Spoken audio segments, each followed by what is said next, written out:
perfect. Okay, so speaking of other people, if I were to go on a date after the show, which I am, maybe I'll cut it out or not, but I am going on a date, and I'm I'm a little bit torn apart. From one side, I feel like I'm looking for the external, clearly. You know, there should be beauty and validation, and I should feel needed and loved and wowed and excited and comfortable and secure. And from the other hand, I know that there is more, and I know that it's a giving, you know, as the Rebbe speaks, as Rabbi speaks many times. So like you're giving in the relationship, and that's what it is, and how holy and sacred it is, and how you don't ask questions, and how you don't invade her space. That's where it gets challenging and tough. That's probably the anxiety in me, even going to meet this girl. So how do we balance together those expectations and what marriage really is? So there's nothing wrong with starting off on the outside, Okay. right? I mean, what Yeah. else? You don't know anything else about her. All you know is what she looks like. Right. So you check that off the list. Right. Good. Yeah, I heard the Rebbe actually speaks about attraction, that it's very important. Yeah. Okay. Because if you don't like the way she looks, Right. it gets in the way.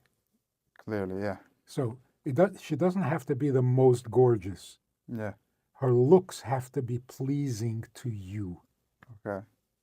Then it's not a problem. But you're not marrying her for her looks. You're marrying her, and her looks are not a problem. It's a very different attitude.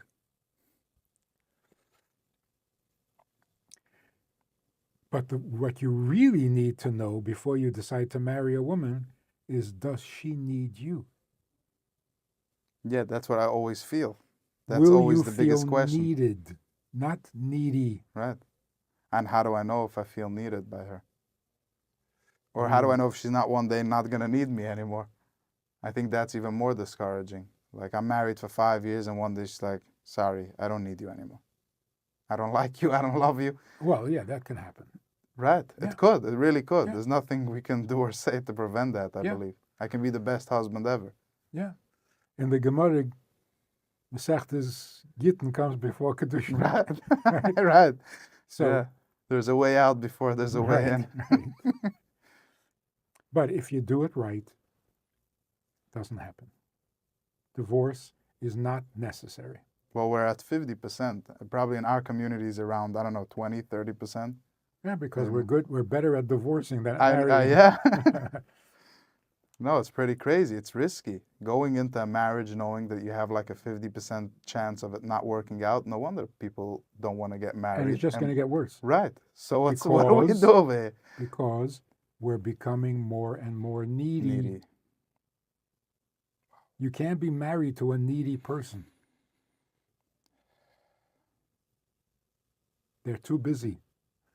Right. They're married to their needs. But I feel like I want to get. I feel like I'm an important human being, and I want to get.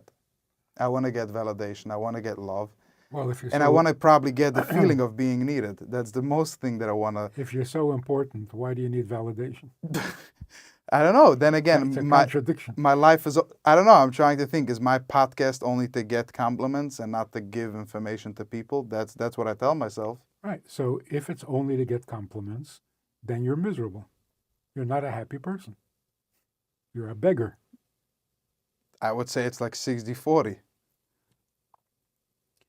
Which way? I love getting compliments. That's the 60? Yeah. And 40 I want to give to people. People always ask me that. I say the two reasons why I have a podcast is, number one, because I love to express myself. And it's important. It has to come out of me. I have to do creative stuff. The second reason is I want to inspire people. So switch. Okay. All right. Switch inspiring people to the 60%. Okay. Oh, that's all? The 60-40 ratio is okay? Yeah. All right. I really am perfect. No, you're not. I mean, I really am not perfect, and I don't have to be. That's right. Wow.